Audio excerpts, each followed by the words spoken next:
Praise the Lord everyone, welcome back to my new video. আমার এই ভিডিওতে আপনাদের প্রত্যেককে স্বাগত জানাই। আমি বনলতা।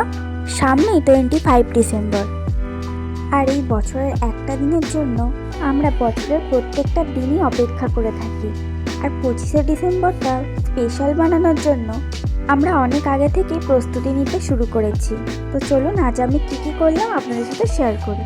তো প্রথমেই ঘুম থেকে উঠে ব্রাশ করে ফ্রেশ হয়ে নিলাম। আর ডিসেম্বর মাসের প্রথম দিন থেকেই আমাদের বাড়িতে থাকার সময় পাওয়া যায় না। আমি একেবারে টিফিন স্কিপ করে লাঞ্চ করে নিলাম। আর লাঞ্চে ছিল ভাত, ডাল, বাঁধাকপির তরকারি আর মাছের ঝাল। তো আমি লাঞ্চ কমপ্লিট করে রেডি হয়ে বেরিয়ে পড়লাম। তো আমি এখন যাচ্ছি সোনালীদের বাড়িতে ডান্স রিহার্সাল করানোর জন্য। আমি সবসময় ঈশ্বরের কাছে এটাই প্রার্থনা করি এবং আমি সবসময় ঈশ্বরের কাজে এইভাবেই ব্যস্ত থাকতে পারি। তো দেখতেই পাচ্ছেন আমি দিদির বাড়ি পৌঁছে গেছি। তারপর বেশি কথা না বাড়িয়ে আমার ডান্স প্র্যাকটিস করা শুরু করে দিলাম, যেহেতু সামনে আর কয়েকটা দিনই বাকি ছিল। তারপর প্র্যাকটিস শেষ হয়ে যাওয়ার পর আমরা একটু রেস্ট নিচ্ছিলাম, আর অঙ্কিতা আমাকে আনতে চলে এসেছিল।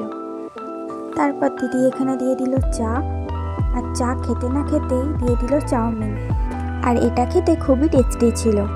তারপর আমরা বাড়ি যাওয়ার জন্য বেরিয়ে পড়লাম। আরও তাড়াতাড়ি বেরিয়ে পড়লাম কারণ আঙ্কেলের আজকে প্রোগ্রামে ছুটি ছিল, তাই আঙ্কেল আমাদের বাড়িতে আসতো। তো দেখতেই পাচ্ছেন আঙ্কেল, দিদি, মা এখানে গল্প করছে, আমি একটু ভিডিও ক্লিপ নিয়ে নিয়েছিলাম। তারপর ডিনারে ছিল ভাত, বেগুন ভাজা, পরোটা আর চিকেন। তারপর আমরা সবাই একসাথে ডিনার করে নিলাম। তারপর অঙ্কিতার আঙ্কেল বাড়ি ফিরে গেল। ভিডিওটা ভালো লাগলে অবশ্যই লাইক, কমেন্ট, শেয়ার এবং সাবস্ক্রাইব করে নেবেন। Thanks for watching.